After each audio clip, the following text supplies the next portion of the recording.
Hello, hello. Alors, comment allez-vous aujourd'hui? Alors moi, toujours l'humeur du jour, ça se passe super bien, ma journée s'est bien passée, on est donc mardi après-midi. Je voulais parler d'un sujet qui, encore une fois, comme toujours, me tient à cœur. Je m'adresse à vous, les managers, à vous, les encadrants. Donc, je vais te tutoyer si tu veux bien, parce que je m'adresse vraiment à toi qui m'écoutes. J'ai à cœur en fait d'éveiller les consciences concernant aujourd'hui la vie que nous menons, ce métier qu'on a décidé d'épouser, qui est donc de manager des gens et puis d'être dans une entreprise, d'être salarié. Et le sujet que je voulais aborder aujourd'hui, c'est de te demander quelle est ton approche et quel est ton sentiment par rapport à la peur du manque.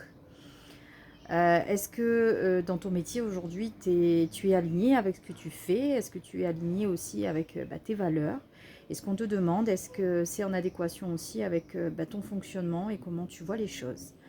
Si ce n'est pas le cas, aujourd'hui, soyons honnêtes, je pense qu'on reste, tu restes aujourd'hui dans la situation dans laquelle tu es.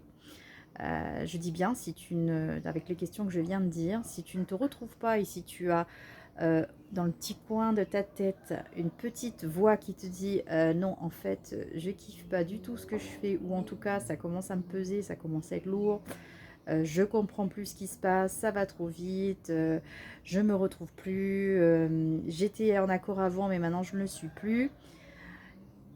Et ben, demande à ta voix de se taire maintenant et d'écouter ce que j'ai à te dire. Donc tout ça, c'est ni plus ni moins qu'à un moment donné, on se raccroche à une chose, c'est effectivement la peur du manque. C'est qu'on essaye de se convaincre dans la situation inconfortable dans laquelle on est, que tout va bien, que les choses avancent dans le bon sens. Mais si tu t'écoutes un petit peu, et cette fois-ci, écoute plutôt ton cœur, tu te rendras compte que la peur du manque, c'est ce qui nous empêche de passer à l'action. C'est ni plus ni moins une chose aujourd'hui qui est la pure réalité. C'est-à-dire qu'on a aujourd'hui gravi les échelons pour certains, ou en tout cas pris des postes de responsabilité pour d'autres. Et on s'est installé dans une routine avec laquelle on a euh, pris l'habitude, en tout cas, de vivre avec un certain niveau de vie, avec un certain salaire, pour lequel on a mis en place des choses qui nous ont fait plaisir dans notre vie. Et souvent, c'est du plaisir immédiat.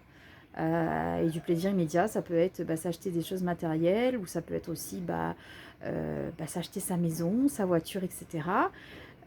Et à un moment donné, quand on se rend compte qu'on n'est plus en phase avec le métier qu'on exerce, et on se dit, mince alors, je pourrais pas changer, mais mon Dieu, c'est la fatalité. Oui, mais de toute façon, je vais devoir subir mon sort, j'ai pas le choix. Comment je vais faire si j'ai plus ce salaire? Je peux absolument pas me reconvertir en autre chose parce que je sais rien faire.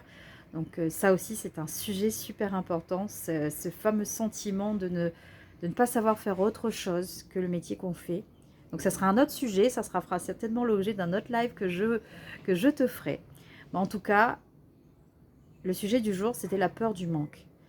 Il faut vraiment arrêter en fait d'avoir peur de se révéler. Il faut vraiment arrêter aujourd'hui d'avoir peur de sortir de sa zone de confort. Il faut vraiment aujourd'hui arrêter de croire qu'on est capable de faire que le métier qu'on fait et de s'accrocher désespérément à ce foutu salaire qu'on nous donne chaque mois, pour lequel, mine de rien, si vous réfléchissez bien, il ne reste pas grand-chose en fin de mois, une fois qu'on a payé tout ce qu'on a à payer.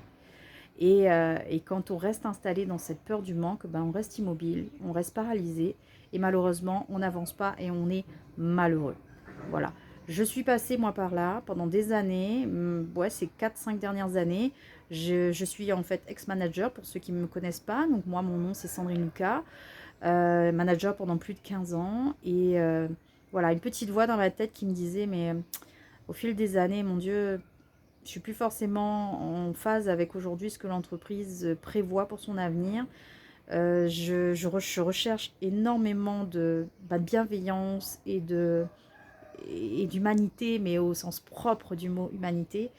Et, euh, et j'ai été comme toi, en fait, accrochée à ce foutu salaire que j'avais en me disant, mon Dieu, mais chez moi, on a 2 salaires, mais si demain je ne travaille plus, je vais faire comment? Voilà. Mais au lieu de penser effectivement à un avenir plus glorieux en me disant que je suis capable, j'ai des capacités et je vais pouvoir effectivement me retourner de manière positive, et ben, j'ai longtemps pensé que ben, c'était pas possible, il fallait que j'arrête de rêver et qu'à un moment donné, ben, je devais subir mon sort. Et c'est bien dommage, parce que subir son sort, quelque part, c'est rester enfermé dans sa boîte. Et quand on reste enfermé dans sa boîte, et ben, malheureusement, on sera malheureux. Et malheureusement, pour certains, toute notre vie. Voilà. Mais en tout cas, moi, ce que je voulais te dire aujourd'hui, c'est vraiment, essaye de faire le point sur ta situation. Regarde aujourd'hui, est-ce que tu as vraiment cette peur du manque? Si c'est le cas, n'hésite pas à partager avec moi en dessous de ma vidéo.